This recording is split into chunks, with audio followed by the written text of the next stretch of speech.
I'm Dr. Robert Jackson from the Institute for Classical Education, and I'm here today with Dr. Patricia Limerick. Hello. Thank you so much for joining us, Patty. It has been such a pleasure, and it continues. Well, pleasure. we are having a pretty good time, I must admit, and a to lot of that has to do with the fact that we've assembled folks like yourself who have taken an interest in history.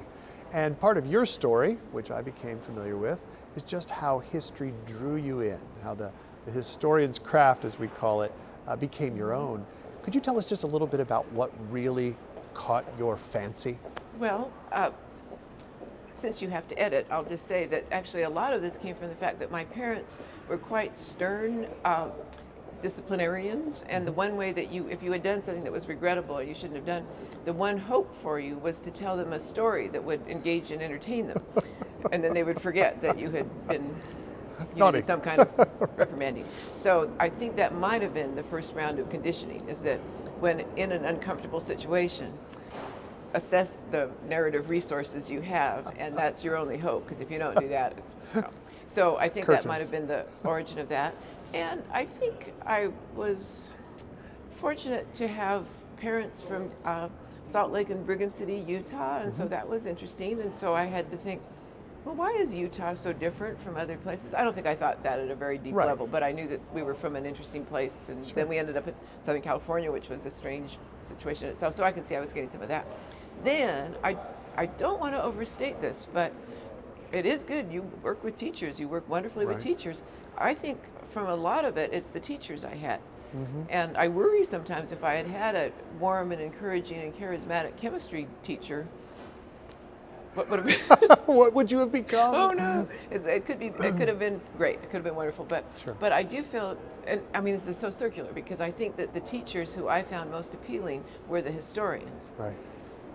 And I also liked literature classes, but I didn't really so much want to end up having devoted hours and hours and hours to figuring out Nathaniel Hawthorne's mind. Right. Which is an incredibly interesting mind. Sure. But you just felt a little like you were bumping into the furniture at a certain point. And so the notion that you were trying to figure out stories, and they had, as I think Norman Mailer said, God writes the best stories. So I found more satisfaction and motivation in trying to think what happened, and to the best of my ability, can I answer that question with all kinds of question marks and contingencies and uncertainties in there.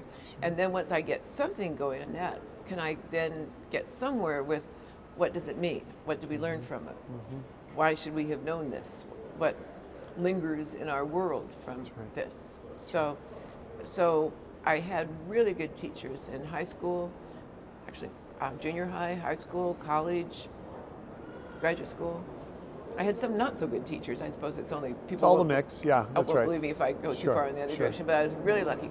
And I also went through life with, I did not have a sandwich board sign that said, encouragement wanted.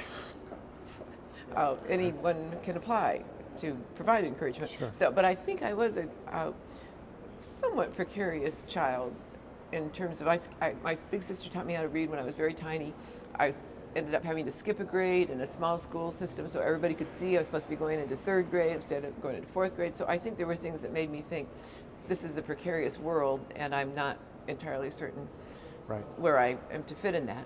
So I was very absorptive of encouragement and kindness. And I read a lot from the awkward early years there. So I learned a lot more about writing and speaking from that too. So I think if you put my my zones of, I'm not going to call it trouble, but just things where I wasn't at ease in the world, I think those turned out to work totally to my advantage. To your advantage. Though no one could have foreseen that. Well, we're back to Mailer's truism. Yeah, right, exactly. And there was just a great crew of not search and rescue, emergency management, interveners or medical technicians. It was just people who could see that it would pay off if they were kind to me, and they said, well, some of the things haven't worked out that well, but this thing really worked when you did this. They got the sense that that would be an inflection point that would resonate and matter. So I had, not mobs, I won't say I had mobs, but I had many, many people. Every once in a while, it was perfectly nice when people say, I had one teacher who really made a difference for me. I think I had 32. I could do you 30 better. Yeah, but I think I was really putting out job descriptions for them to come to my aid. It's beautiful, really. So, but history, and again, those history teachers, and you had mentioned to me on one occasion that you'd even run into Herodotus, who offered some inspiration for this work. The only thing wrong with what you said there is you put it in the past tense. So offered and offers, and just try to get him to quit. I mean, he's only been doing it for 2,500 years, so he's in there. No, but talk to us a little bit about that, because the idea that we could learn from past masters, from great thinkers, is, as you know, at the heart of what we do. Yeah. But it's actually a bit of a question today. It seems in education there really is this challenge to any type of what we used to call a canon, any type of great books. But you find in great books a living and vital source for your own effort. I do, and I was 17. I started college, and this is pretty amusing. I was at University of California, Santa Cruz. It had opened in 1965. I was there in 1968. It was seen as the kind of wild young people with far too much hair and just disordered young people. The campus that had just started and was taken over by hippies and weirdness. Well, that's the campus that had my residential college, a required first-year course in Western Civ. So the folklore is, oh boy, things were really wild there, and all they were studying tie-dye, that's what they were studying, but we did do some work on tie-dye. Yeah, that's right. But we had this pretty rigorous and intense. We each had small seminars. We had big lectures and small seminars, and we had a professor as our seminar leader. So, I mean, if I had tried to plan what was going to happen next, I can't think how I could have come up with a better plan. And I had never been to college, so I thought, well, that's what you do at college, is you take a Western Civ class. And I know that a lot of the professors, there were many professors who didn't share the vision as clearly as when they got these jobs, and then they had to teach a section of Western Civ, and I think some of them were.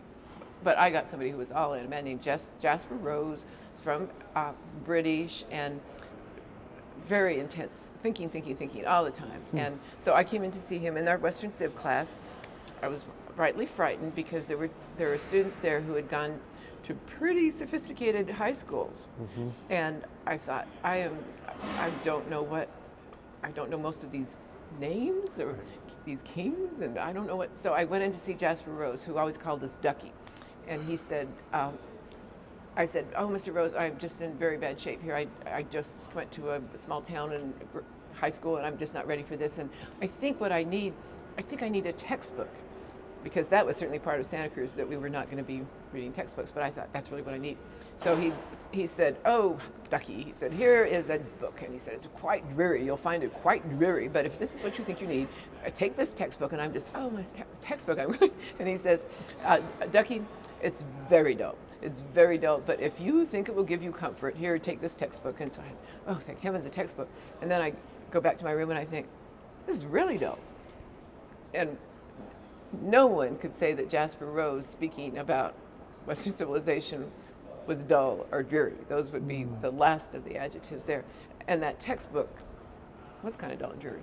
So that was, he cured me of thinking that there was some, I don't know what, better way to be informed about history than just being in the right company and reading things like, here we go, Herodotus. And so we read, he was so funny, what a funny man. We read the Odyssey. And there are different things you can do if you have students reading the Odyssey. Well, he was anticipating that we were going to be reading a lot of Shakespearean plays. So I think it might have been my first assignment in college. And remember, I've never been to college, so I think, oh, this is what we do in college. We were to pick our favorite character in the Odyssey, and we were to write a Shakespearean ode to that character. So I think, okay, this is what we do in college. Well, okay, what is a Shakespearean ode? Which, of course, is what he was making us do. So then we found out, I think it may not be as fresh as it was there for me, but so then I thought, okay, Penelope. I like her. She has a hard time here, so I wrote a Shakespearean ode to Penelope for my first college assignment. And thank heavens, Santa Cruz was pass-fail at that time, so I do not know. No one had to What see. grade? Yeah, that's right. Didn't Well, matter. you tried. You tried. Oh, I couldn't Shakespearean ode to imagine. Penelope, Yeah. so it's No, very hard. It's really that is difficult. very difficult. I know poets who probably could do it very well, but I wasn't that. Not person. I. So it was just a great class. So we read. We were told. I think he had us buy the whole Persian Wars thing. He may have thought we were going to read it all. I don't think any of us did. That's big. It's big. Massive. And so I then, the one unit of brilliance there was I thought, I don't seem to be reading all of this, but I need to read all of this. And so that was just clear to me. Graduated, went to graduate school, and I always knew I was going to have a reunion with Herodotus. And I never gave up my copy. I don't think I had the best translation, so I read. Then I find, woohoo, I'm a very brilliant talent scout. And so I found Peter Knox, who was a classicist at University of Colorado, Boulder. I ran into him at some event, and I thought, classics. He teaches a course on Herodotus in Greek. So I thought, where have you been all my life? And so he was really, really nice. And we had like 3 meetings of several of us with Center of the American West, and we discussed it with Peter as our guide. So and as people who have seen my copy, I could show it to you right now. That is one heavily annotated book. I don't know how much I took in as a 17-year-old, but I sure got we're going back there. And I totally, just looking it over again, I think, well, no wonder that took, because I mean, Herodotus just says, something interesting has occurred to me, and some may consider it a distraction or diversion, but you'll notice the whole book has been like that. And I think, yes, that's my person, that's my comrade.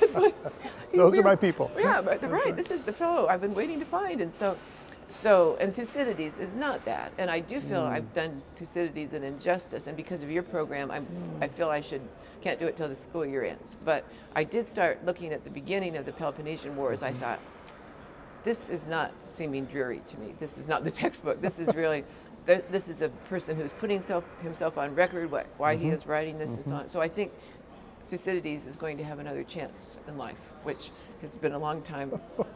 Long time coming for him. Better late than never. But I just think the thing I've been saying at this event is that it never occurred to me in my life to say such a thing, but an American history course could be very effective if you peppered it with quotations from Herodotus.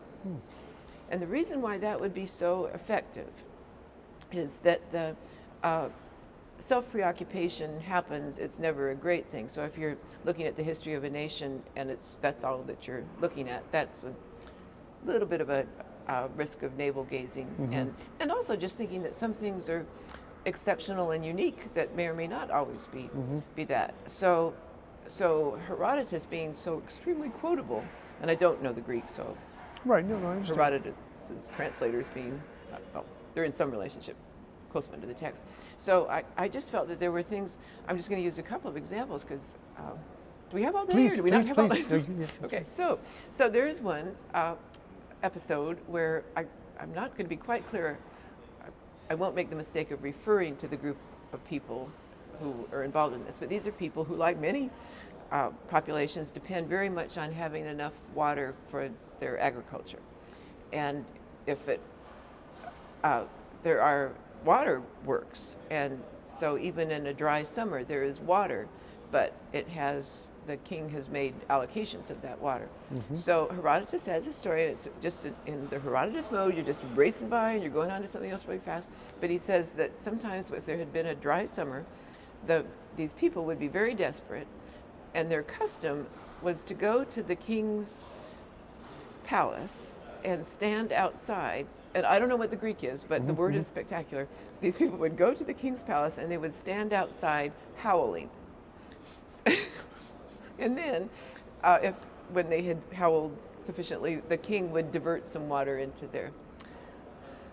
So I just think, okay, Western American history, you're just running into the water issue all the time, and the allocation of water is everywhere. And there are times where people who people have good reason to think everything is going to go out from under them if they don't get the water. Yep. So we tend to go to court, and we have lawyers, and we have these things, right. legislators who pass the Reclamation Act. So, so what I would do if I could is the decree where, if you're teaching American history and you're going to talk about the distinctiveness of the West, American West, and the importance of water, you start, as you start many units, with time travel. And you go back 2,500 years. And you have, and it's very short. The students do not like to read long things anymore. That went away.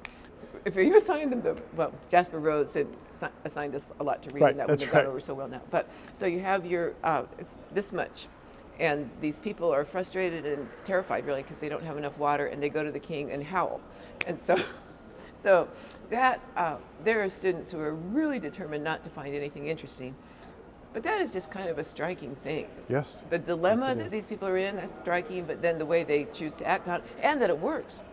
That it works. Get water diverted. So that's one that I think is really, really good. We are in a strange relationship with natural disasters in American history that they have been happening for a long time. People build homes in places that prove to be very risky. This has been happening for centuries. There are earthquakes, there are floods, there are all kinds of things. And strong emotions towards nature are often a part of that.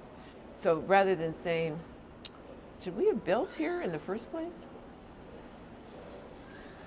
When you look at this river, you can see that there are water lines, that there are times where this river has been much bigger. That's right.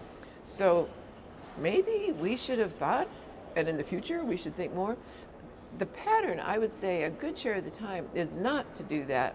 How did we put ourselves at risk, and how did we get this disruption and devastation? The pattern is to think, nature betrayed us.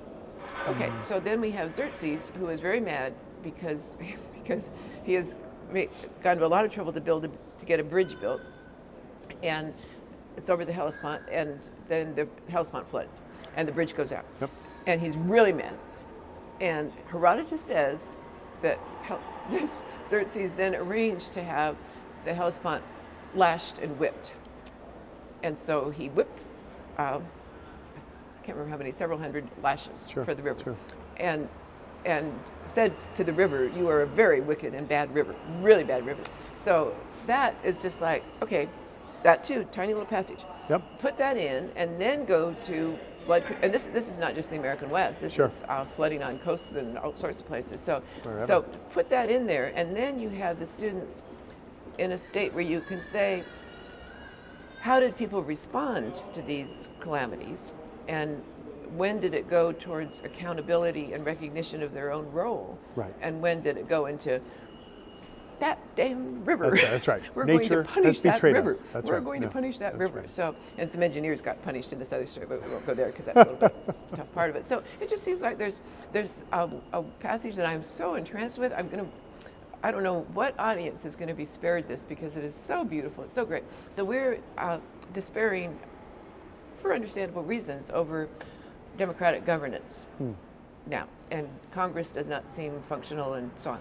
So Herodotus has a story about how, I think these are Persians, but don't quote me on that. There are, within the stone's throw here, there are people here who would do much better on the more grounded sense of Herodotus. Anyway, there are this group of people, and they have a custom, and Herodotus is all about customs.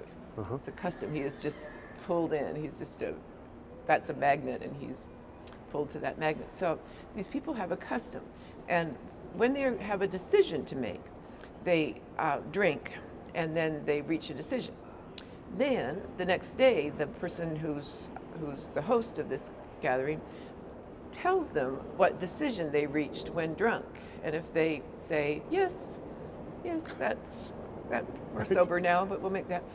Then he says that oftentimes that reverses, and oftentimes, but sometimes that reverses, and they reach a decision sober but they do not act on it until they get drunk and decide whether that's the decision they want to stick with. And so it's totally preposterous. It's one of the, I mean, if Monty Python did that, you'd think, well, okay, I don't know, Monty Python. Right. So, and I will say, Herodotus takes in evidence and weighs it, but you wouldn't want to say that necessarily everything that appears there has stood the test of time. Sure. And so I don't actually know if there's a group of people that alternated between the party. Yeah. And the deliberation. Yeah. But it's a great passage, and if I could, and people are starting the unit on democratic self-governance and separation of powers and procedures of decision making and how Congress passes the law and the Supreme Court reviews it and if it gets to the court. And so anyway, I would say start with that passage.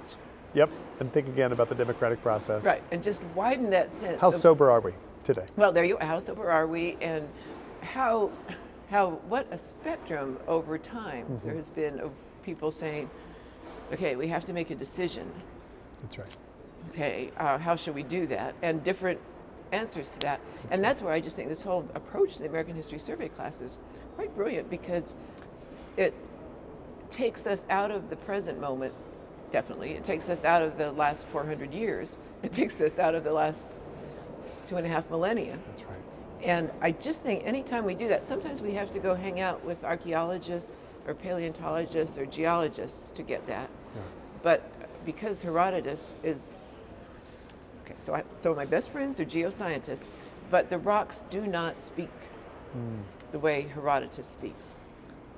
He is so much someone that you could never be this lucky, but if you got on a plane and introduce yourself to the person next to you who just had this flood of stories of such intensity and acuity of observation in that. So he is in that direct communication with us. That's and right. He has been officially and actually dead for a long time.